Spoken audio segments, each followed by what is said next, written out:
Siapa karakter paling dibenci di budaya pop? Karakter-karakter ini mulai dibenci tidak hanya di dalam serialnya, tapi juga begitu dibenci hingga menjadi meme. Tapi bersiaplah, karena salah satu dari karakter ini hanya dengan melihat wajahnya saja bisa merusak harimu.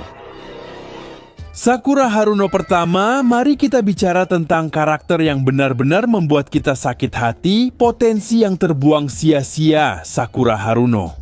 Sakura tidak memulai dengan buruk, sebaliknya dia punya kecerdasan, kontrol, disiplin, semua yang dibutuhkan untuk menjadi ninja yang hebat.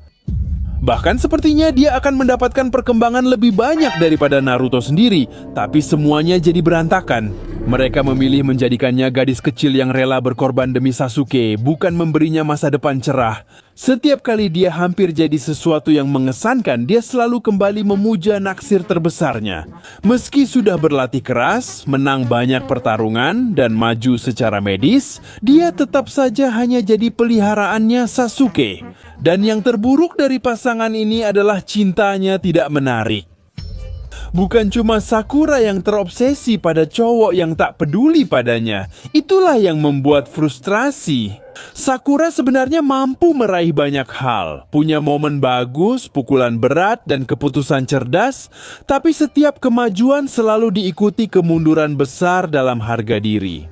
Sementara karakter lain tumbuh dari rasa sakit, Sakura justru terjebak membenarkan seseorang yang tidak pernah memilihnya. Dan bukan berarti dia lemah, teman-teman, tapi memang karakternya dibuat hanya sebagai pengemis perhatian. Itulah sebabnya kebencian itu bukan hanya sekadar benci, tapi juga kekecewaan. Melihat musim demi musim karakter dengan potensi besar seperti Sakura hanya dijadikan pelengkap emosional, sungguh mengecewakan. Sakura bukan karakter buruk, tapi dia adalah janji yang tidak ditepati, dan itu lebih menyakitkan daripada penjahat manapun. Kamu membencinya bukan karena siapa dia, tapi karena dia tak pernah diberi kesempatan jadi dirinya sendiri.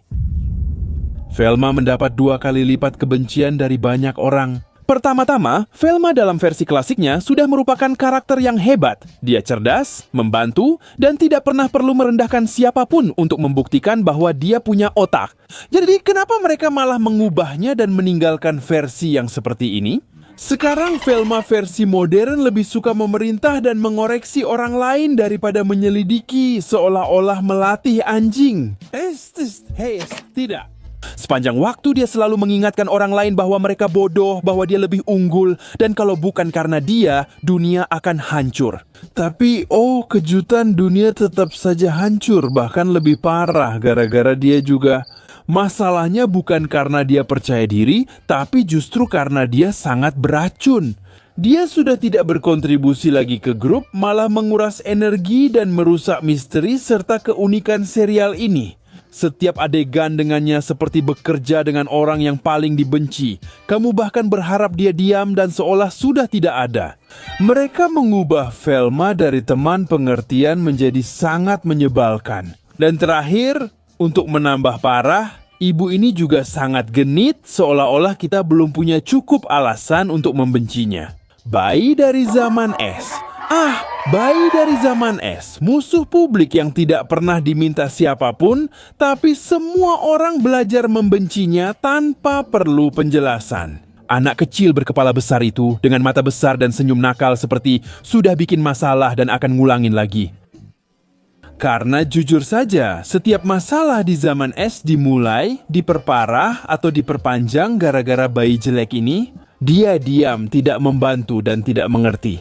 Namun semua orang tetap mempertaruhkan nyawa demi si pemalas ini seakan dia Mesias berpopok bayi zaman es.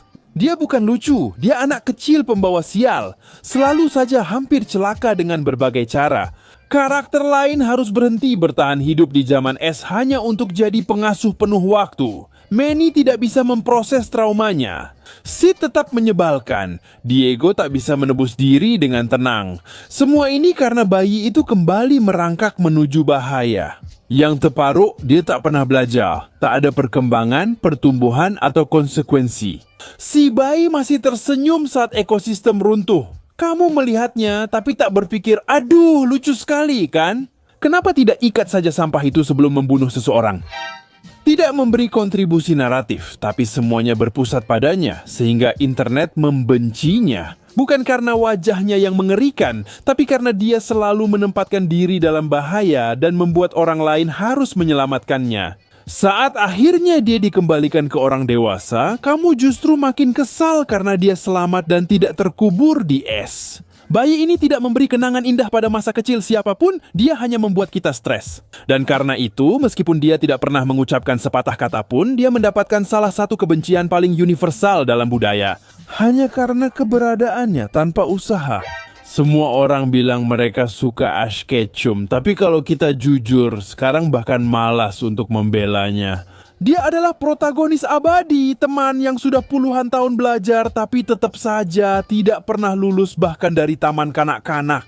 Pokemon Ash mulai dengan semangat, dengan hati dan mimpi, dan di situ dia terjebak dan membeku seperti gunung es. Bertahun-tahun berlalu, berbagai wilayah, liga, dan perjalanan telah dilalui. Meski sering dihina di depan umum, dia tetap bertahan. Sementara orang itu terus melakukan kesalahan yang bahkan pelatih pemula tak lakukan, lalu kalah dan merenung. Dia berjanji berubah, pindah ke wilayah baru dan boom, tapi melupakan semua yang telah dipelajari. Dia kembali tidak tahu tipe, terlalu percaya diri, mengambil keputusan bodoh di pertarungan penting, dan yang paling frustasi bukan karena kalah, tapi karena tak pernah belajar. Perkembangannya diambil setiap musim, seperti kondom bekas. Ketika akhirnya dia menang sesuatu yang besar, kamu nggak teriak, bahkan nggak merayakan. Kamu cuma menghela napas, seolah berkata, akhirnya juga bro, nggak terasa seperti kemenangan. Rasanya kayak lihat orang yang telat. Ash tidak menua, dewasa, atau berevolusi. Dia satu-satunya manusia di dunia tempat Pokemon bisa naik level, dan inilah masalahnya. Itu bukan hal buruk, tapi dia jadi simbol keterjebakan abadi. Protagonis yang stagnan dan waralaba yang membatasinya membuat Ash terasa membosankan, bukan tidak disukai. Dan itu sudah tidak menyenangkan untuk ditonton, lebih baik dia mencari pekerjaan lain yang lebih baik. Star Butterfly, dan sekarang mari kita lanjutkan dengan satu yang awalnya seperti kembang api, tapi akhirnya jadi kebakaran hutan, Star Butterfly. Awalnya kamu pasti suka padanya, saya jujur saja. Dia kacau, energik, menyenangkan, suka melanggar aturan, dan melempar mantra seperti konfeti. Apakah itu terasa segar? Masalahnya adalah trik-trik kecil ini tidak berkembang dan tetap sama kekanak-kanakannya. Dan kamu beralih dari melihatnya sebagai seseorang yang bisa berkembang menjadi bahaya berjalan. Star mengambil keputusan yang berdampak pada kerajaan, spesies, dan keseimbangan dunia. Tapi selalu dengan alasan ajaib, ikuti kata hatiku dan serialnya. Alih-alih memperingatkan akan konsekuensi, mereka justru mendukung, bertepuk tangan, dan memeluknya dengan musik emosional. Bencana bukan salahnya, melainkan naskahnya yang bersikeras itu keputusan benar hanya karena Star yakin saat melakukannya. Ini bukan pertumbuhan, tapi ketidakbertanggungjawaban bersama Diamantina. Setiap kali ditanya alasan tindakannya, dia justru membuat penanya terlihat jahat dan tidak memahami dirinya, para Star. Dia tak belajar berpikir, hanya mencari pembenaran. Setelah merusak sesuatu, dia langsung lanjut dengan senyum dan pakaian baru tanpa memperbaikinya.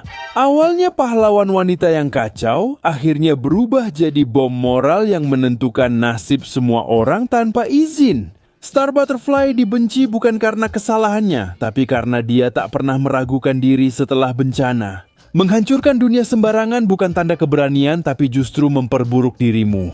Saat serial mencampur kepercayaan diri dan merasa selalu benar, hasilnya bukan pahlawan wanita.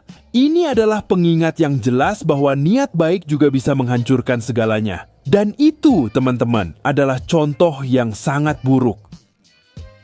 Jar Binks. Sebenarnya Jar Binks seharusnya tidak pernah ada di Star Wars. Saga penuh perang galaksi, pengkhianatan, dan kisah tak terlupakan. Seseorang berkata, bagaimana jika kita masukkan badut beraksen aneh yang jatuh tiap 5 detik ini, cara buruk merusak pengalaman kita. Saat semua orang membahas invasi, perjanjian, dan pasukan, makhluk ini justru membuat suara aneh, tersandung, dan bereaksi seperti homunculus cacat. Bukan karena dia ceroboh, tapi memang dia tidak pantas di sini. Parahnya, kecerobohannya bukan sekadar berbahaya, tapi juga menyebalkan. Jar terus saja membuat masalah besar dengan tingkahnya yang aneh, tapi tetap saja dia dibiarkan begitu saja. Tak ada yang belajar, tak ada yang menyuruhnya diam atau mengusirnya dari ruangan. Dia tetap di sana, mengganggu, berteriak, membuat setiap adegan kehilangan keseriusan dan selalu terputus. Karena itu, kebenciannya tidak terlalu kuat bukan karena kekanak-kanakan, tetapi karena dia mengkhianati janji cerita. Kamu datang dengan harapan akan ada perang luar angkasa yang epik, tapi malah dilemparkan seekor binatang aneh yang bentuknya aneh. Jar adalah bukti hidup bahwa satu karakter yang salah tempat bisa merusak seluruh cerita. Dia bukan penjahat atau pahlawan. Dia adalah pengganggu yang tidak dikenal, dan karenanya semua orang ingin menghapusnya dari galaksi. Jadi teman-teman, inilah karakter paling dibenci, menyebalkan, dan bikin stres yang hampir semua orang benci dari budaya pop. Tulis di komentar karakter mana yang ingin dihilangkan. Sampai jumpa di video berikutnya.